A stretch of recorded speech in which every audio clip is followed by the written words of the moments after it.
what a progress, right? Like first I started with a normal shirt, and then I wore the, half sleeve or like, no sleeve t-shirt, like a kind of a tank top. And then I'm completely naked right now. Like not completely, but shirtless. But yeah, enough flexing for today. But in the gym, like people come up to me and I think I hear one of the stupidest shit ever. How do I reduce my belly fat? Or like is low rep ranges or like high rep ranges good enough for like shoulders or biceps and many other like oh, abs are made in the kitchen, all of that stuff. So in this video what I'll try to do is basically try to expose all of those myths, right? And I'm pretty sure like you'll find value in it, because if you solve these confusions in your lifting career, you will be able to make better choice, right? And that's what you're here for. So, point number one and myth number one is basically spot fat reduction, right? Like, spot fat reduction is not possible, right? The reason for that is because, and you might be a little bit confused, right? Because you might say that, okay, I'm pretty lean on my arms. As you can see, I don't know if you can see the veins on my arms right now, but for me, it's like I'm really lean all over here. Like my upper body is really lean and my legs are really lean too, right? But somewhere around my belly is I store most of my fat, right? And like it happens for most of you guys, but there are cases and many cases where people hold fat in their chest region, in their shoulder region, in the back region. I mean, mostly in the chest region. So it, looks like, flabby chest and, man boobs, what most people likes to call. Even though they have a good physique, like they have a, swollen physique, it still looks like man boobs. And the problem with that is everyone's body is different and everyone has different, fat storages in their body. So I store, and, for like most people, I store most amount of fat in my belly region, right? And I'm pretty lean, like I'm like always lean. I don't know if you can see like because of the lighting, but I always have like chest veins, even not when I'm not working out. I always have like bicep veins, and as you can see like striations in my shoulders, right? I mean, you can see the fibers like front, side, and the like the rear delts. So yeah, like I'm pretty lean all over here, and I'm also lean in my legs, but like my belly area is where I store most of my fat percentages. So the myth that I'm trying to bust here is that you cannot spot, reduce fat, right? Like you cannot target a specific body part and reduce fat from it. Like it is not possible. And multiple studies have been shown, I mean, like done, and you can see it by googling them, like studies and researches based on spot fat reduction, and the answer is always that no, like you cannot do spot fat reduction. If you will lose fat, you will lose fat from every single part of your body, which means you will lose fat from your from your face. And I don't know if you have seen those like Instagram reels where they say the best part of cutting is not your, I mean losing your body fat, I mean from your chest, shoulders, or abs, or like your legs, but the best part of losing body fat is like you get the chiseled jaw line. So yeah, it's really that's I'm simple. When you lose fat from every single part of the body. You will lose fat from your face, your chest, your shoulders, your triceps, your biceps, and also from your belly, right? So my advice for you to be is, just focus on fat loss, right? And stop worrying about specific fat loss from your belly, or maybe your face, or maybe your arms or chest, whatever that is. Spot fat reduction is not possible. Just focus on fat loss in general. That way you will not only reduce fat from wherever you want, but you also reduce fat from all over the body, your face and all of that stuff. So yeah, myth number two is really, I think I've covered in the video that I try to make about food, like the food that about that I eat. And I've been saying this a couple times in my previous videos, and it's really like, you know as long as you can, I mean, the myth is as long as you can fit your daily calorie intake good enough for you, like maybe using my fitness pal or whatever nutritional tracking app that you're using, no problem. But as long as like you can hit your daily calorie intake, it's good. Like you can eat whatever the fuck you want. And this is the biggest myth, right? Because think about it, you can eat like let's say your maintenance calorie is 2000. If you don't know what what is a maintenance calorie is basically the amount of calories that you need to keep your body where it is right now. Basically no changes needed. Just eat 2000 calories and your body will be the same for the rest of your life. That is what a maintenance calorie is. So if you are eating maintenance calories, maybe your maintenance calorie is 2000, and in order for you to bulk, is common sense, right? In order for you to bulk, maybe you need 2500 calories, whatever that is. So I ask you the question, what is better, getting your protein intake from McDonald's, from KFC, from all of this fast food chains, and completing your 2500 calories?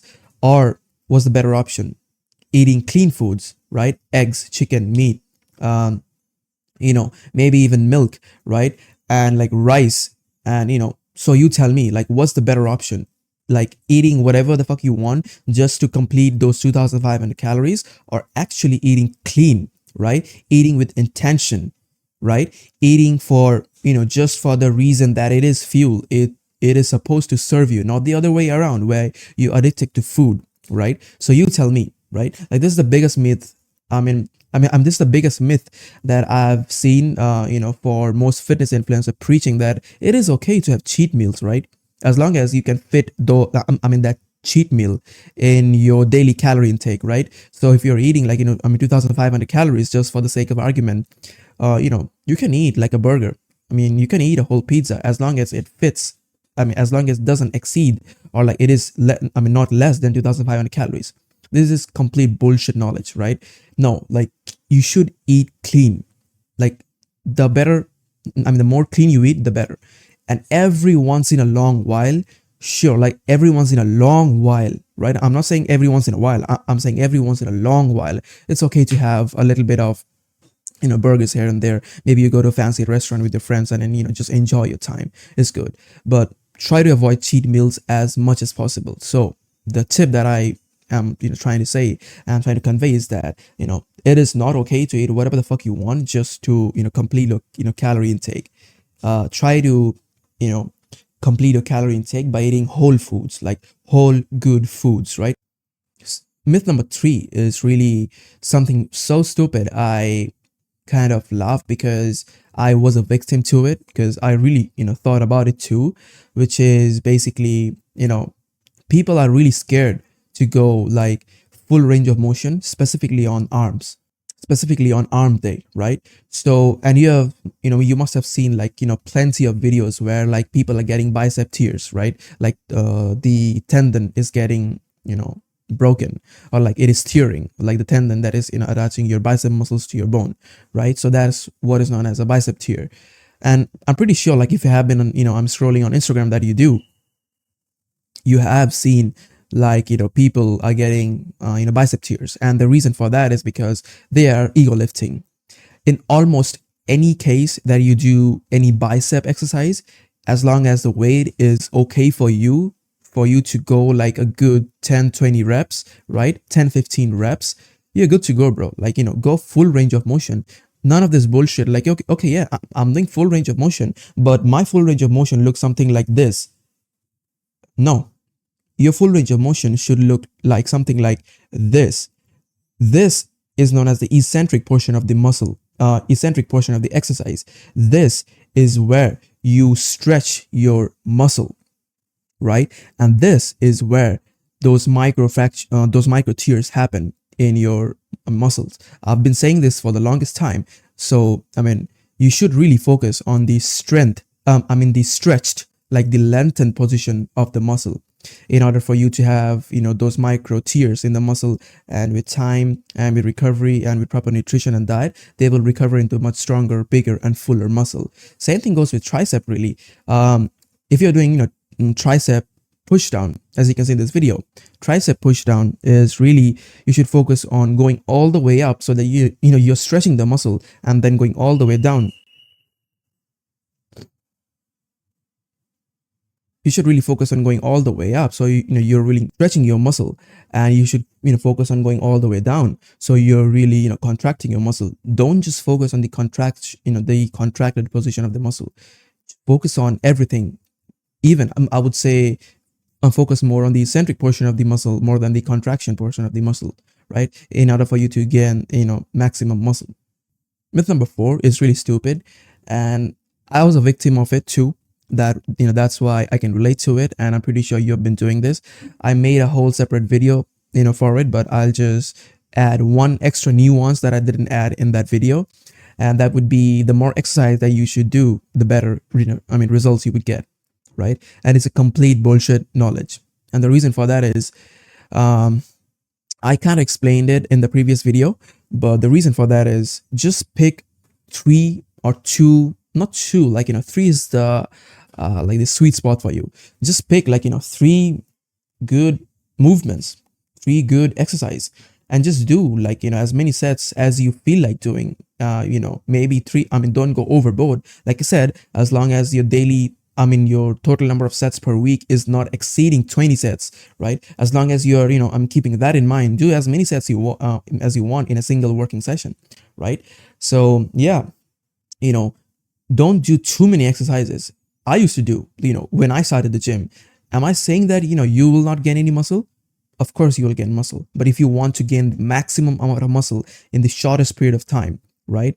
And if you want to get things right, you should, not do you should not do, as many exercises as possible, like 6, 7 exercises for chest. No, just pick 3 movements of chest that you really enjoy, doing, that you feel the mind muscle connection, with that exercise. Just pick that and just do it for, sets of 4, sets of 5, sets of 6, right? And you will be good to go. By the way, if all this seems a little bit, too much information for you to take in one single video, I am, thinking about dropping my training program, right? My training program is literally the perfect training program if you want to build aesthetics and also gain strength simultaneously, because aesthetics and strength goes hand in hand.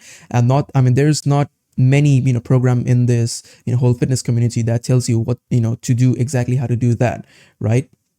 So yeah, comment down below if you want my training program and if you want access to that, and I will have it for you guys to buy it off, if I see a good amount of response. And if you want direct one-on-one coaching from me, DM me the word jacked on my Instagram from the links down below. Yeah. Now let's get back to the video. Point number 5, or myth number 5, is abs are made in the kitchen. And I've been the victim of this myth for the longest time because, I really didn't train abs. I only, started training abs, relatively, early. I've been training for almost 5 years, remember?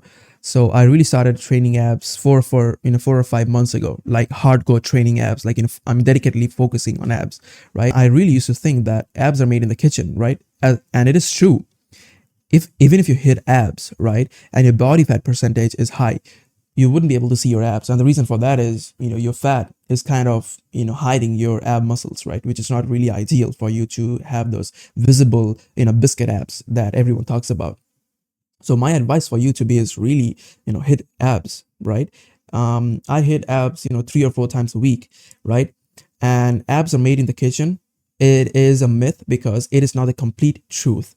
Not many people will say this, but you should train abs because it's a muscle. Just like you train your chest, just like you train your biceps, just train abs. And also keep in mind your nutrition, your diet, right? If you want to have visible abs, you have to lower your body fat percentage.